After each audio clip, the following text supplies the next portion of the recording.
지금 올해 연초부터 경기 전망은 틀려왔습니다. 네. 왜 틀려왔을까? 인플레 전망이 틀렸기 때문에 그런 거거든요. 보통 상황은 경기가 인플레이션율을 결정하고 그 인플레이션이 통화 정책을 결정하는데 지금은 너무 인플레이션이 빵 떠 있기 때문에 이 높아진 인플레이션이 경기를 결정하고 이게 통화 정책을 결정하는 거예요. 네, 그렇기 때문에 거꾸로입니다. 그렇기 때문에 경기 전망을 사람들이 틀리고 있는 거거든요.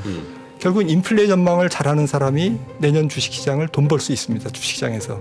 인플레가 내년 중반에 미국 인플레가 4%까지 내려갈지 저는 한 6% 중반대까지만 내려올 거라고 보고 있거든요.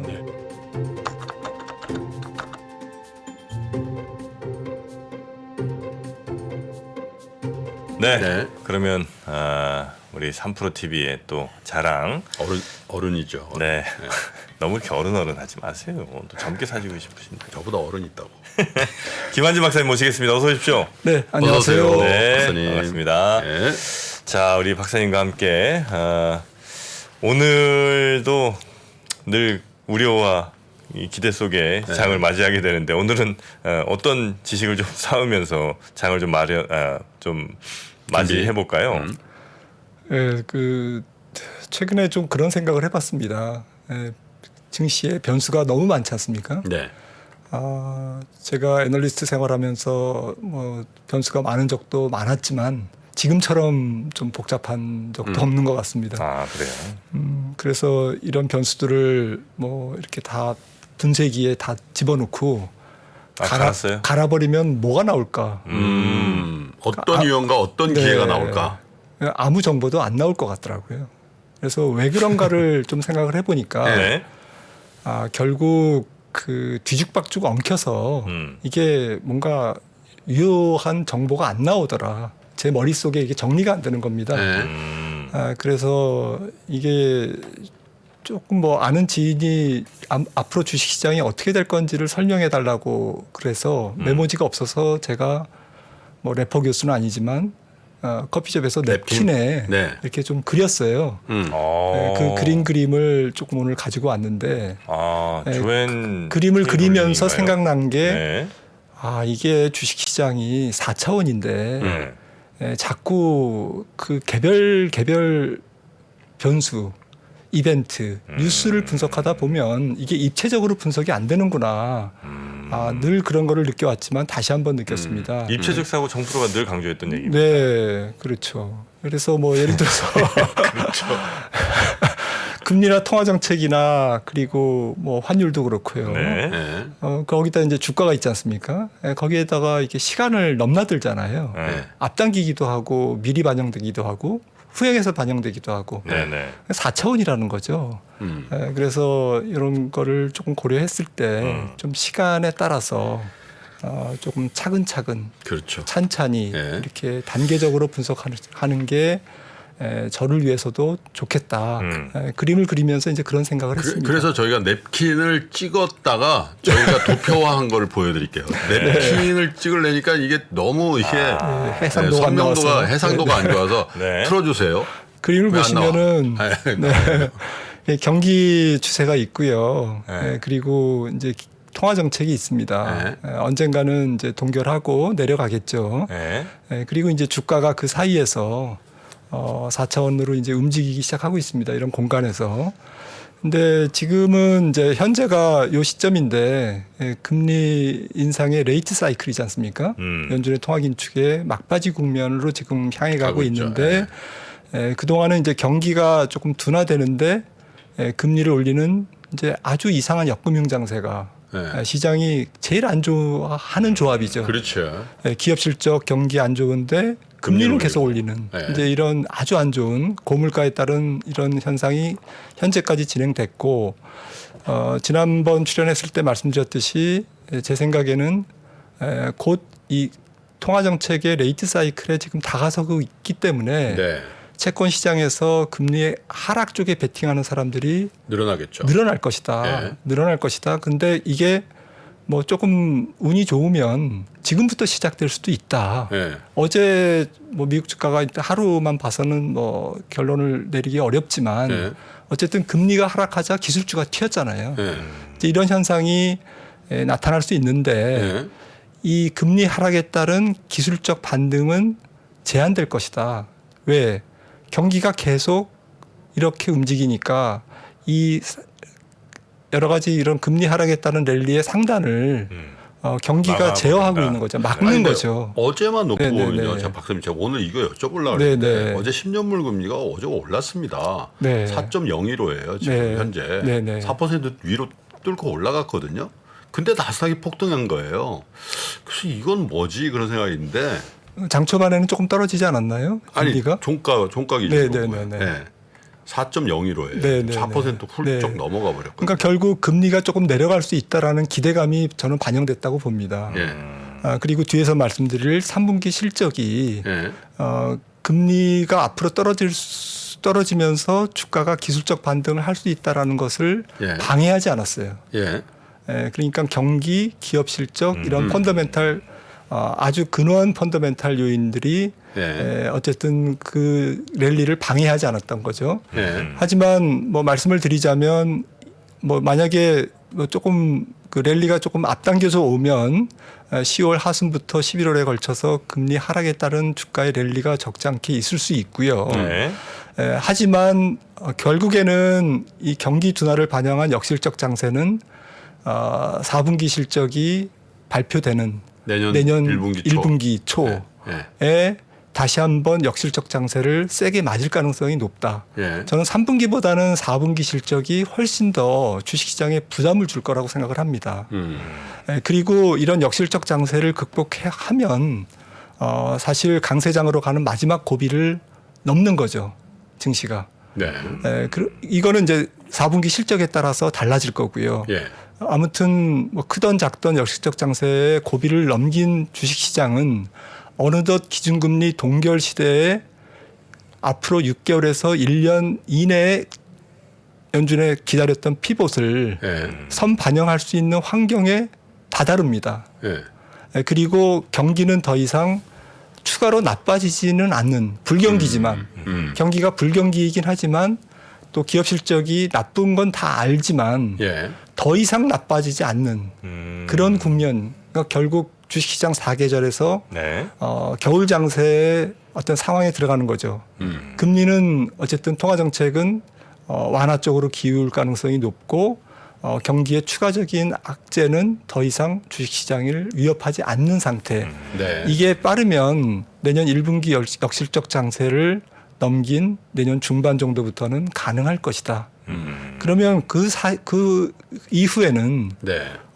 내년 예를 들어서 3월 이후에는 주식시장이 베어마켓 랠리가 아니라 저점을 조금씩 높이는 그러니까 기술적 랠리는 계속 있겠죠. 경기가 침체 상태고 기업 실적도 시원치 않을 테니까. 네. 하지만 저 주가의 추세적인 상승, 저점을 조금씩 높이는 추세적인 그건 이제 상승은 추세 반전이라는 뜻이잖아요. 네, 가능할 것이다라는 거죠. 이 주가 그래프에서 보시는 것처럼. 예. 그리고 그것은 추가로 나중에 나올 2024년 3월로 예상되는 예. 연준의 피봇을 선 반영하는 그리고 앞으로 경기가 더 이상 나빠지지 않을 뿐만 아니라 개선될 수 있다라는 것을 뭐 한 1년 정도 선행해서 반영할 수도 있다라는 거죠. 네. 네, 그거는 뭐 그 당시의 주가의 밸류에이션이나 경기의 상태에 따라서 다른 거죠. 좀 일찍 반영할 수도 있고 아니면 계속 박스권에 헤맬 수도 있고. 네. 그거는 뭐 내년에 보자고요. 그래서 뭐 제가 그린 그림이 꼭 맞다라는 말씀이 아니고 네. 네. 예. 대체로 기준금리와 경기 그리고 그 사이에서 움직이는 주식시장의 4차원적인 어쨌든 이 공간에서 움직이는 예. 시간을 땡겨서 움직이는 그 주가의 어떤 선행적인 흐름 이런 것들을 종합적으로 판단해야지 네. 뭐 지엽적인 뉴스도 중요하지만 지엽적인 뉴스는 여기에서 이런 판단에 녹여서 네. 이렇게 판단해야만 조금 더 미스터 마켓의 이런 네네. 그 시장 교란 사람들을 헷갈리게 만드는 이런 간교함에서 조금 벗어날 수 이제 있다. 그 제일 크게 이제 경기랑 금리를 이제 두 가지 변수로 놓고 그 이제 주가의 움직임을 이렇게 보신 것 같은데 네. 이제 우리가 걱정하는 이제 소음일지 모르겠습니다만 유럽의 예를 들어 뭐 우크라이나 상황 혹은 뭐 유럽의 몇몇 나라들의 겨울에 굉장히 또 위기가 우려되는 나라들이 좀 있잖아요. 맞습니다. 예, 거기다가 신흥국들도 지금 뭐 재정위기니 어쩌니 이런 얘기들이 조금씩 나오고 있는 것 같고 네. 그런 변수들은 사실 여기에는 아직은 이제 감안되진 않은 거니까. 감안을 했죠. 다 그렇죠. 감안됐어요? 여기가 지금 역실적 장세를 벗어나면 네. 예. 시장이 뭐 그렇다고 1분기 역실적 장세를 벗어나면 2분기 역실적 장세는 없습니까? 그런 역실적 장세는 1년 내내 지속될 거고 그 의미는 경기 침체는 내년 1년 내내 계속될 거라는 거죠. 제가 그걸 부정하는 게 아니고 네네. U자형으로 굉장히 내년도 전체의 매크로 환경은 경기 침체, 네. 기업 실적의 부진 속에 네. 지금 정프로님이 말씀하신 경기 침체기에 나타나는 여러 가지 각종 경기의 파생적인 위험, 경기 침체가 너무 심할 경우에 약한 고리를 건드려서 거기에서 뭔가 딸꾹질과 여러 가지 텐트럼이 일어날 수 있다라는 네네네. 그러한 상황을 부정할 수 없습니다. 그래서 여기 각종 경기의 파생 위험이라고 조금 적어놨는데 이거를 일단 그림에서는 이렇게 조금 가볍게 적어놨죠. 근데 만약에 비관론자들이 얘기하듯이 뭐 중국의 금융위기, 유로존이 이제 뭐 분열되는 거, 네네네. 또 그다음에 이태리, 스페인의 어쨌든 그런 문제, 그리고 말씀하신 신흥국의 뭐 지난번에도 신흥국 문제 한번 말씀드렸지 않습니까? 네네. 국채금리의 상승, 그다음에 여러 국가들의 연쇄 모라토리엄, 디폴트 이런 것들이 경기 침체기에 왜 안 일어나겠습니까? 그런데 이런 부분들을 이제 어느 정도 시장이 내성을 가지고 이겨내느냐, 아니면 그게 그러한 파생적인 위험이 또 다시 경기 침체를 유도하느냐, 그걸로 인해서 경기 침체가 더 깊어지고 경기 침체를 탈피하기 더 어려워지는. 그러면 신흥국이 망가지고 중국이 망가지고 유럽이 더 망가지면 네네. 미국 경제도 회복되지 못하잖아요. 근데 네. 저기서 박사님 제가 한 가지 좀 질문을 드리고 싶은 거는 역금융 장세는 사실 경기가 침체되고 있는 상황이 아니라 네. 경기는 여전히 좋은데 그 경기를 걱정하는 과열을 걱정하는 중앙은행의 유동성을 제약하는 금리를 올리는 그런 이제 긴축 정책으로 전환기잖아요. 그리고 그로 인해서 이제 실적이 안 좋아지고 이렇게 되는 거 아닙니까? 그러면 이제 다시 경기가 네. 그 역실적 장세라는 게 그 이후에 나타나는 맞습니다. 건데 지금은 경기가 이미 안 좋은 기간 동안에 역금융 장세가 왔기 때문에 저 역금융 장세 이후에 역실적 장세의 기간이 그 일반적인 사이클보다 좀 짧을 수 있다라는 맞습니다. 생각도 들거니와 저는 그리고 이제 그 기본적으로 역실적 장세에 대응하는 중앙은행의 스탠스도 지금은 언제 연준이 완화적인 정책을 하겠어? 아무도 그런 기대를 안 하는 것 같지만 불현듯 올 수도 있겠다. 왜냐하면 역금융 장세에 이미 역실적이 이루어났기 때문에 그러면 역실적에 대한 경기 침체는 굉장히 강하고 빨리 올 거기 때문에 거기에 대한 대응도 우리는 지금 그런 걸 별로 기대하지 않지만 오히려 빠르고 강할 수도 있지 않을까라는 생각도 있거든요. 예, 좋은 말씀이신 것 같아요. 근데 일단은 지금 경기 측면에서는 주식 시장이 보는 경기의 역실적 장세와 우리가 흔히 얘기하는 경기 침체의 액면 그대로 그런 실물. 용어적인 침체와는 조금 다른 것 같아요. 제가 생각하는 역실적 장세의 가장 근본은 경기가 예상하는 것보다 계속 안 좋게 미스하는 겁니다. 올해 내내 경기 전망을 하향 수정했잖아요. 네. 세계은행이나 IMF나 뭐 말할 것도 없이 어느 기관이나 연초부터 경기 전망을 계속 하향 조정했습니다. 네. 그러면서 이제 일어나는 경기 침체. 그러니까 주식시장 관점에서 계속 경기가 부담을 주는 네. 그런 상황일 뿐만 아니라 경기 자체도 이제 조금 미끄러져 내려왔죠. 네. 이제 그런 측면에서 앞으로 전개될 역실적 장세가 조금 짧을 수 있다라는 네. 것에 대해서는 저도 동의합니다. 네. 그래서 뒤에서 말씀드릴 기회가 있을지 모르겠지만 기업 실적도 예방 주사를 많이 맞았기 때문에 조금 좀 생각보다는 네. 우려보다는 내년도에 쉽게 역실적 장세를 극복할 가능성도 있지 않을까. 저는 이제 좀 그렇게 생각을 하고 있고요. 통화 정책도 이미 금리를 올릴 만큼 올렸거든요. 예. 제가 볼 때는 이제는 연준의 손을 떠났습니다. 내년에는 경기가 서로 알아서 주거니 받거니 하면서 서로 물어뜯으면서 경기가 미국이 유럽 경기를 물어뜯고 중국이 유럽 경기를 물어뜯고 네. 그러면서 물어뜯는다 표현이 좀 그렇지만 서로 악영향을 주면서 알아서 경기가 침체되는 과정이에요. 예. 그래서 어제 제임스 블라드가 금리 올해까지만 올려도 내년도에는 물가 많이 빠질 거다. 그렇죠. 이렇게 얘기했잖아요. 네. 이제 이런 게 내년에는 연준의 손을 떠난다는 거거든요. 인플레이션이. 예. 이미 올해 올려놓으면 이제 인플레이션이 안정되는 지금 택배를 보냈는데 네. 그 택배가 도착하는 시간은 내년 3월, 4월 온다라는 거죠. 인플레이션의 안정이라는 선물이라기보다는 경기 침체와 함께 같이 온다라는 거죠. 네. 이제 그런 측면에서 말씀하신 연준의 대응도 조금 내년에는 주식시장에 큰 부담으로 작용하지는 그래서 않을 거다. 저 그림을 한번 다시 네, 한번 네, 띄워주시면 네, 네. 제가 한 가지만 더 여쭤보고 싶은 게 지금 박사님께서 현재라고 이제 금을 그어 놓으시고 현재부터 조금 더 이연된 구간 그러니까 제가 볼 때 올해 말 정도까지를 역금융 장세로 보시는 것 같고요. 네. 그 다음부터 이제 역실적 장세 네. 이렇게 이제 구획하신 것 같아요. 네, 네, 네. 그러면 이제 역실적 장세는 언제까지냐? 대충 내년 뭐 3분기 뭐 그 정도로 상정하고 네, 계신 그렇습니다. 그러시죠? 네, 그러니까 근데 주가가, 그래서 저는 네. 이미 역금융 장세와 역실적 장세가 같이 온 거다.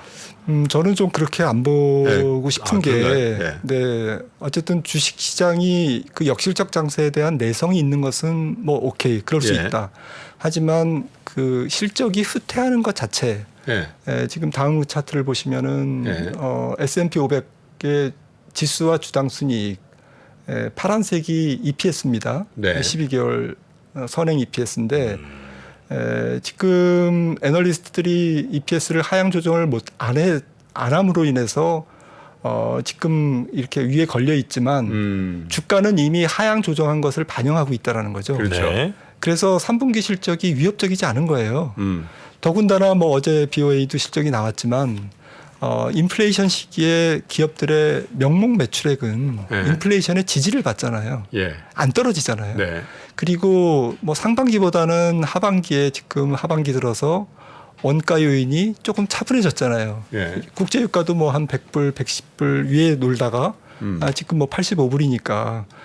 그리고 많은 기업들, 그러니까 에너지 기업이라든지 뭐 음식료 같은 필수 소비자라든지 유틸리티라든지 네. 또 어쨌든 가격 정가를 일으키고 있는 가격 정가가 가능한 예. 그런 업종이나 기업들 그리고 일부 기업들은 인플레이션이나 원가 상승을 자체 뭐 투입 원가의 절감이나 내지는 생산성 개선으로 일단은 지금 녹여내고 있는 과정이잖아요. 네. 그래서 3분기 실적은 좀 주식시장 입장에서는 중립적이라는 거죠.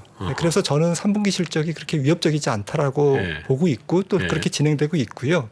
하지만 앞서 말씀드렸듯이 앞서 그림에서와 같이 총수요가 둔화되는 내년에는 조금 기업 실적이 그러니까 탑라인이 계속 줄기 때문에 네. 매출액이 줄기 때문에 원가를 줄이는 효과는 이제 네. 더 이렇게 진행되지 않고 기업 이익을 지원하는 그 폭이 굉장히 줄어들고 탑라인 매출액은 이제 줄기 때문에 네. 규모의 경제에서 나타나는 주당 순이익은 주는 거죠. 예. 그리고 원가 요인도 약간 후행적으로 네네네네. 그다음에 주로 전에도 말씀드렸듯이 경기가 세 번째 그림을 보시면 경기 침체가 지금 사람들이 세 번째 그래프입니다. 사람들이 생각하는 것보다는 더 안 좋을 가능성이 있다라는 거죠.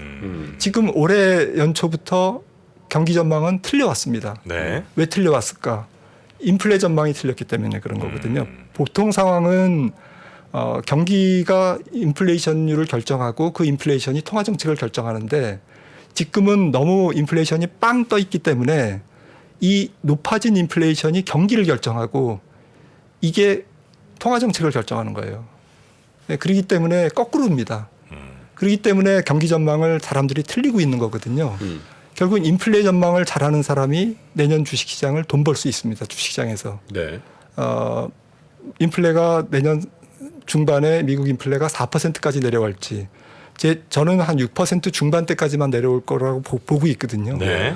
그런 상태라면 그런 가정이라면 내년도 경기 사이클은 전 세계 동시불황이고 앞서 말씀드렸듯이 상호 나쁜 영향을 줄 거고 OECD 전체 선진국 경기가 내년 2023년 EQ에는 침체 절정기에 달하는 지금 여기 있는 경기 사이클에 있는 기업 국가들이 여기에 와 있는 이쪽에 포진되는 경기 침체의 절정기에 달하는 내년 2분기 내지는 3분기가 될 것이라고 보는 거죠. 미국 기준으로 그러신 거죠. 네, 미국 기준으로 그렇고 미국이 지금 여기 있지 않습니까? 네. 여기까지 내려오고 대부분의 OECD 국가들은 여기에 와 있겠죠. 네. 지금 유로존이나 영국, 일본들은 여기 와 있기 때문에 한국도 네. 그렇고 중국 여기 와 있을 거지 않습니까? 네. 내년 중반에. 그러면 이 역실적 장세가 만만치 않다라는 거죠. 그러니까 높은 인플레이션의 후유증 또 아까 정프로님 말씀하신 파생적 위험들이 서로 믹스된 추가적인 경기 위험, 경기에 대한 안 좋은 영향 이런 것까지 내년도에 조금 긴 터널이 예정돼 있는 상태인데 결국 정리해서 말씀드리면 고물가, 통화팽창과 지각긴축 연준에 그리고 금리 인상을 올해 하반기에 빡세게 했기 때문에 네. 그 영향이 6개월에서 9개월 지나서 내년 중반에 가장 경기에 부정적인 영향을 시차상 준다라는 점 그리고 전 세계가 동시에 불황이라는 점 다 같이 금리를 올리기 때문에 그리고 재정 수지가 다 고갈돼 있다라는 점 팬데믹을 극복하면서 네. 그리고 좀 파생적인 신용 경색이 온다라는 점 이런 점들이 가장 주식시장에 안 좋게 영향을 미치는 펀더멘탈 최악의 상황은 내년 2분기라는 거거든요. 2분기. 네. 2분기 경이 될 것이다. 그리고 말씀드렸듯이 총수요 위축과 맞물려서 약한 고리에서 계속 위험이 나오면서 기업 실적도 조금 더 후퇴될 거다. 이런 부분들을 주식시장은 한 번 더 역실적 장세로 넘어야 될 거다. 이제 그 부분이 S&P 500 기준으로 한 10%의 추가 하락 조정, 그러니까 한 3,200 정도. 지금부터? 네, 한 7, 8% 내지 한 10%, 한 3,200 정도가 그러면 고점 대비 전에도 말씀드렸듯이 한 35% 정도의 하락이 되는 거죠. 그게 내년 2분기를 상정할 때 그런 네, 지수. 네. 네. 그래서 제가 역실적 장세에 다시 한번 이 랠리를 다 반납하는. 뭐 근데 그거는 뭐 뜬구름 잡기니까 내년도에 얘기하자고요. 네네. 하지만 우여곡절은 남아 있다라는 정도로 좀 뭐 개념을 잡고 있고요. 저는 네. 맞든 틀리든. 하지만 지금은 실적도 아직은 최악의 상황이 아니고 네. 조금 더 남아 있고 네. 그리고 3분기와 4분기 실적은 그렇게 증시를 완전히 괴멸시킬 정도로 네. 그런 정도의 역실적은 아니고 그러니까 좀 숨 쉴 공간이 있지 않을까라는 약간 기대 섞인 전망이죠. 그래서 단기적으로는 뭐 올해 연말까지는 지금 경험한 저점 수준을 트라이 당하지 않고 반등할 가능성을 좀 보시는 거고요. 네, 뭐 S&P 500 기준으로 뭐 한 4,000선 정도라든지, 그다음에 코스피 같은 경우는 사실 고점 대비 뭐 한 40% 떨어졌지 않습니까? 네. 장중으로 따지면 뭐 한 40% 그렇죠. 가까이 되는데 지난주 좀 심한 날 그렇기 때문에 코스피는 저는 매를 다 맞은 것 같아요. 하지만 지금 말씀드렸듯이 우리나라 수출 실적이 이런 글로벌 경기 둔화에서 자유로울 수 없고 그리고 미국 주식시장이 아직 역실적 장세의 조정을 아직 남겨놓고 있는 상태에서 앞으로 미국 시장이 조정을 받은 것처럼 받을 정도처럼 그렇게 조정은 보이지 않겠지만 예를 들어서 미국이 10% 떨어지면 뭐 코스피는 한 4, 5% 떨어진다든지 저는 그렇게 봅니다. 네. 지금부터는 코스피가 미국 시장을 아웃퍼폼 할 것 같아요. 이미 우리나라 주식시장은 고점에서도 6개월 먼저 떨어졌고 낙폭도 좀 충족했고 그렇기 때문에 미국 시장이 조정을 보이면서 추가적인 조정을 보이더라도 그 하락폭은 미국보다는 조금 덜하지 않을까. 저는 그렇게 조금 네, 보고 역실적 있습니다. 장세 역시도 기업들의 실적을 선반영하는 거잖아요. 네. 예를 들면 최악의 실적을 내고 있을 때는 이미 주가는 반등하고 있어야 되는 게 그렇죠. 원래는 맞는 거죠. 네, 우리가 그럼- 통상 한 2분기 정도라고 얘기를 하니까 네, 저는 요즘에 더 빨라진 것 같아요. 그 주식시장의 어떤 선반영이요. 네, 그런 시차가 만약에 그렇다면 그 내년 2분기 어간이 미국 기업들 기준으로 가장 실적이 안 좋은 국면이다. 네, 그렇게 이제 상정을 해놓고 보면 네, 우리가 그냥 전통적으로 한 2분기 정도 선행한다고 보면 오히려 저점은 올해 4분기 어느 시점이 될 가능성이 많은데 그렇지 않습니까? 좀 빨라진다면 지금일 수도 있고 네, 지금도 네, 4분기 네. 중반 이제 넘어가려고 하니까요. 그렇죠. 중반 초입에서 4분기 초입에서 넘어가려고 하니까 그래서 제 생각은 이 장을 역금융 장세와 역실적 장세로 브레이크다운해서 전통적으로 보고 있는데 그거를 반등 이후에 살짝 그 저점을 더 밑으로 가는 정도라면 그게 전체 추세라는 측면에서 큰 의미가 있나? 예를 들면 이번에 반등을 했다가 저점은 그거보다 훨씬 더 괴멸적으로 나오는 그런 정도라면 우리가 그거는 이제 받아들이고 어떤 투자 전략에 쓸 수 있을 것 같은데 예를 들면 지금부터 한 12월 사이에 특히 코스피 기준으로 어느 정도 반등을 했다가 빠진다 하더라도 네. 역실적 장세를 반영해서 빠진다 하더라도 전저점 부근이거나 한 2,000선 정도면 네. 뭐 직선적으로 말씀드리면 네. 네. 그 정도면 사실은 바닥권인 거고 네. 큰 의미는 없는 거죠. 뭐 그렇게 근데 예. 아무래도 이제 이런 부분들이 다 불확실한 상황이지 않습니까? 그러니까 저는 4, 50년 만에 가장 높은 인플레이션에 지금 전 세계가 시달린다라는 점이 네. 아직도 찝찝합니다. 그러니까 우리의 경험치상에 어쨌든 뭐 사례가 입력이 안 돼 있다라는 거죠. 네. 그러니까 예외적인 어떤 돌출, 어떤 그런 경기, 기업 실적 이런 부분들이 어떻게 전개될지 지금 뭐 이 그림으로 이렇게 대충 그림을 그렸습니다만 이런 역실적 장세가 얼만큼 괴멸적일지, 예. 그 다음에 각종 경기의 파생 위험이 잘 모른다. 얼마나 길고 좀 혹독할지 이런 부분에 대해서 자신이 없어요.